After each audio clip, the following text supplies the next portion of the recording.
Bitcoin is now sitting at around $94,000, reclaiming some very important levels. Why did this happen? Well, there's been some positive developments in terms of the trade deals, and President Trump has softened his stance on Fed Chair Jerome Powell. In today's video, we'll be discussing exactly that, how you should be navigating this market, and what are the key levels that I am currently looking at as the trade war continues to de-escalate. If you enjoy the content, make sure to smash that like button and subscribe. Without further ado, let's jump right into the video. So kicking us off with Bitcoin, as we can see on this chart over here, we have exploded past the range lows that were crucial for Bitcoin in setting a new all-time high, right around $91,800. Now, if you'll remember correctly, that was the level that I told you you needed to pay attention to.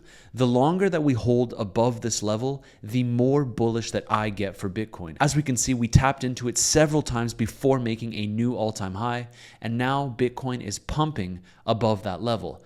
If we take a look at my more detailed chart here, what actually happened? So first of all, we set that double bottom right around $74,500. We pumped, went ahead and broke out of this diagonal trend line, and then we held around $84,000 as crucial support. And you'll remember that the most important level that I was talking about was this orange zone right around 86.5 to 87.5K. We held this level as support after wicking above the 200-day moving average and then seeing a massive pump yesterday with some incredible news that just came out.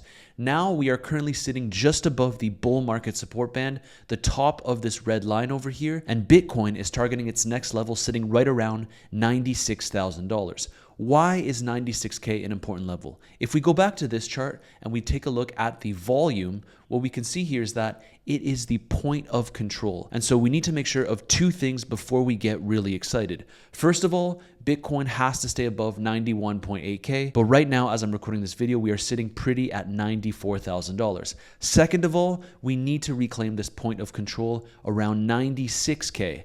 You'll remember that we were talking about the death cross, and that is when the 50-day moving average crosses over the 200-day moving average. This is when the green line over here crossed above this red line.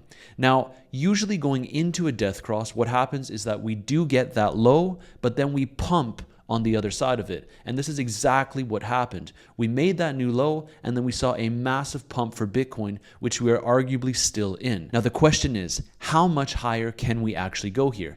As I said, the level that I am currently looking at is the point of control sitting right above $96,000. This is the most important level that I'm looking at on the chart, so long as we can go ahead and make sure that we stay above 91.8K, which I will remind you is the bottom of this range that we held as support multiple times. If we can reclaim the point of control around 96K and consolidate above it, holding it as support, it is absolutely certain to me that we will be putting in a new all-time high for Bitcoin. Now, I know that we should be cautious in making bold claims like that, but that is just my honest opinion. Now, why is Bitcoin pumping? A lot of positive news came out for the crypto industry in terms of the trade wars and also Trump softening his stance with Jerome Powell. Let's get into it. So first of all, we did have the pro-Bitcoin Paul Atkins, SEC chair, give a speech. Let's hear quickly what he had to say.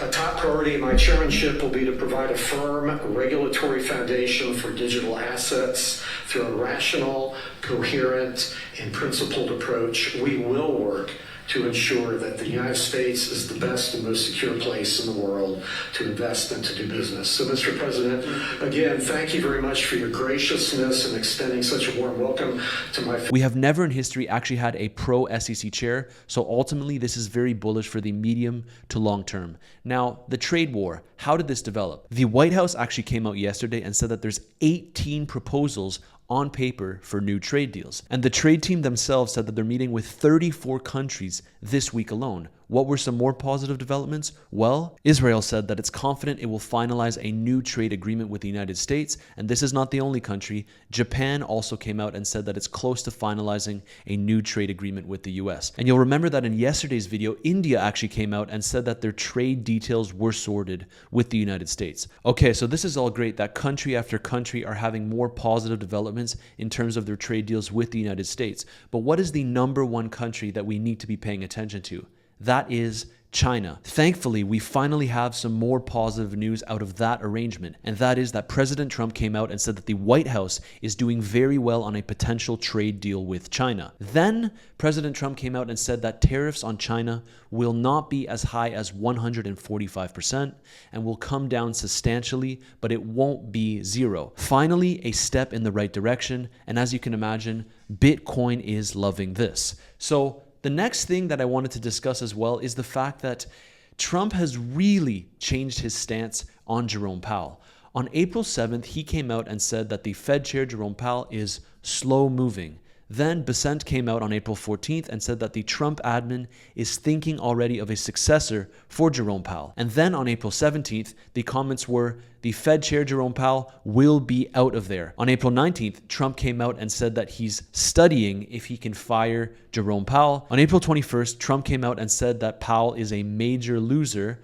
And then yesterday, he said that he has no intention of firing Jerome Powell. Pretty interesting developments here, and you can see how his stance changed.